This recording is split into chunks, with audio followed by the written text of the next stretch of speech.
Rickshaw, van ও auto চালকদের সঙ্গে সাক্ষাৎ করেছেন বিএনপি চেয়ারম্যান তারেক রহমান। এ সময় তিনি তাদের সঙ্গে কুশল বিনিময় করেন, খোঁজ নেন পরিবারের। মঙ্গলবার রাতে চেয়ারম্যানের গুলশান কার্যালয়ে এই মতবিনিময় সভা অনুষ্ঠিত হয়।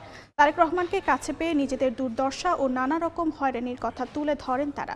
তারেক রহমান মনোযোগ দিয়ে তাদের কথা শোনেন। নগরবাসীকে সেবা দেয়ায় রিকশা চালকদের ধন্যবাদ জানান তিনি। পাশাপাশি অনুরোধ জানান শহরের শৃঙ্খলা ও যাত্রীদের নিরাপত্তায় ট্রাফিক আইন মেনে চলার।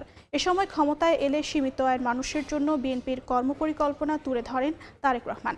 জানান পারিবারিক সচ্ছলতার জন্য ফ্যামিলি কার্ড দেওয়া হবে, যার মাধ্যমে ন্যায্য দামে নিত্যপণ্য সহ সরকারি সুবিধা সরাসরি পৌঁছাবে অসচ্ছল পরিবারের গৃহকর্ত্রীর কাছে। এছাড়া দেশ ও মানুষ নিয়ে বিএনপির নানা পরিকল্পনার কথাও জানিয়ে নির্বাচনে তাদের সহযোগিতা ও সমর্থন প্রত্যাশা করেন।